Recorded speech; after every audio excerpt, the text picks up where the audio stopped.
Selamat pagi anak-anak hebat. Apa kabarnya hari ini? Masih sehat dan tetap semangat ya.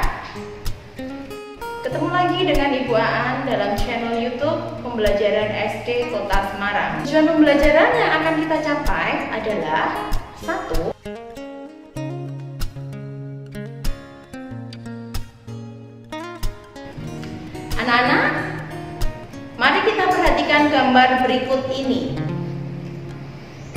Dalam gambar tersebut diceritakan bahwa Siti dan teman-temannya mengikuti karnaval pakaian adat di sekolahnya. Pakaian adat yang dikenakan berbeda-beda. Siti dan teman-temannya telah menunjukkan salah satu bentuk karakteristik individu dalam kehidupan sehari-hari di lingkungan masyarakat, yaitu pakaian adat daerah. Apakah itu menjadi penghalang masyarakat antar daerah untuk bersatu? Tentu saja tidak. Karakteristik pakaian adat daerah masyarakat Indonesia dapat mempererat persatuan dan kesatuan bangsa karena pakaian adat daerah menjadi akar budaya nasional.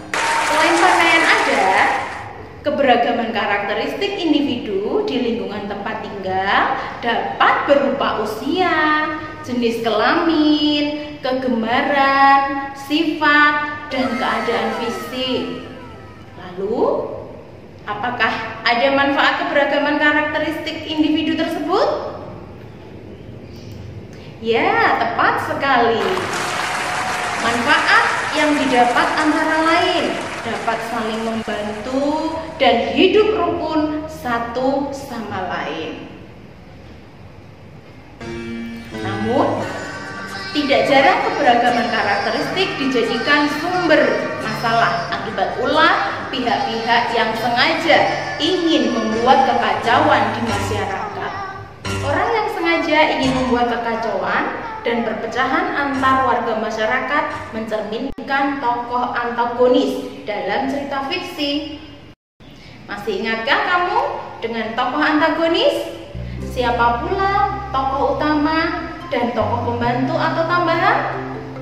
Tokoh antagonis adalah tokoh yang bersifat jahat dalam cerita. Tokoh utama adalah tokoh yang memiliki peran penting dalam cerita, ditampilkan terus-menerus dan mendominasi cerita.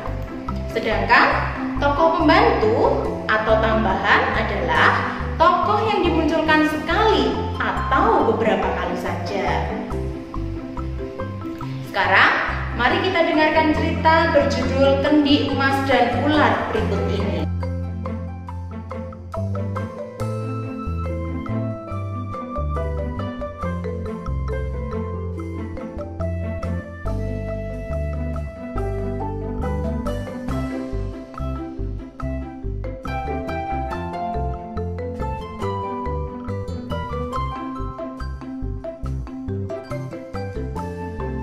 Setelah anak-anak mendengarkan cerita Kendi Emas dan Ular, siapakah tokoh utamanya?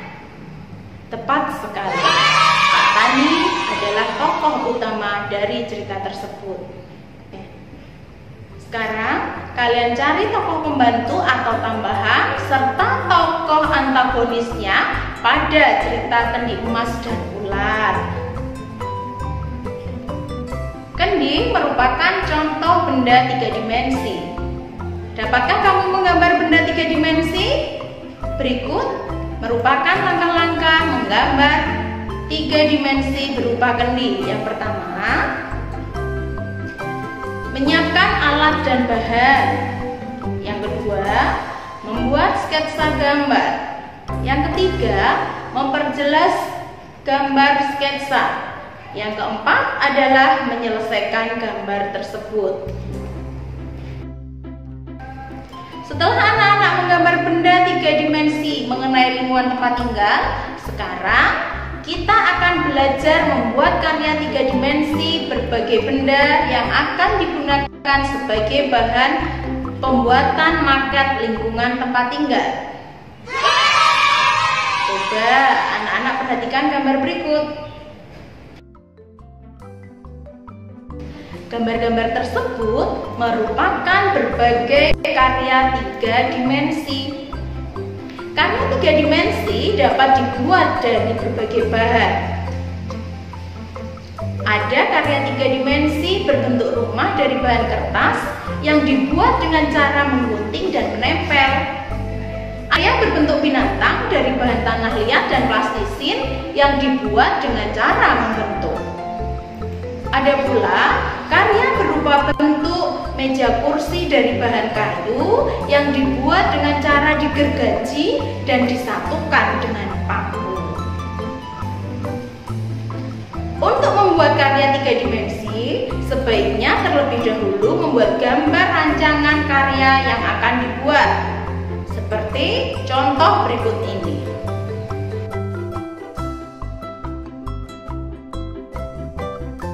Setelah membuat gambar rancangan karya yang akan dibuat, mari kita perhatikan langkah-langkah membuat karya 3 dimensi berupa pohon jagung berikut ini. Pertama, menyiapkan alat dan bahan. Kedua, membentuk atau membuat bagian-bagian pohon jagung. Inilah hasil jadi bagian pohon-pohon jagung. Langkah selanjutnya, menyatukan bagian-bagian pohon jagung. Nah, karya 3 dimensi berupa pohon jagung sudah jadi. Anak-anak, itulah salah satu contoh pembuatan karya 3 dimensi berupa pohon jagung. Karya 3 dimensi yang telah dibuat dapat digunakan sebagai bahan pembuatan maket lingkungan tempat tinggal seperti berikut ini.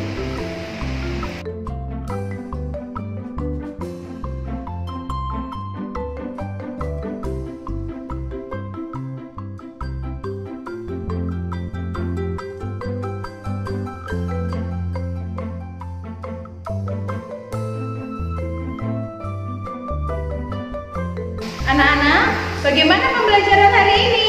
Menyenangkan bukan? Nah, simpulan pembelajaran pada hari ini adalah 1.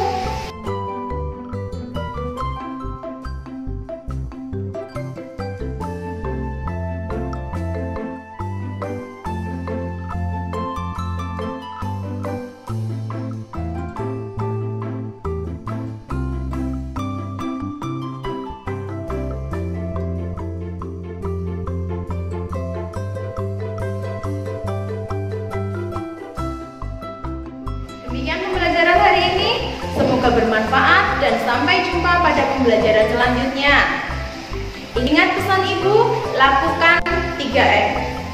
Mencuci tangan dengan sabun, memakai masker, menjaga jarak dan menghindari kerumunan. Sampai jumpa. Wassalamualaikum warahmatullahi wabarakatuh.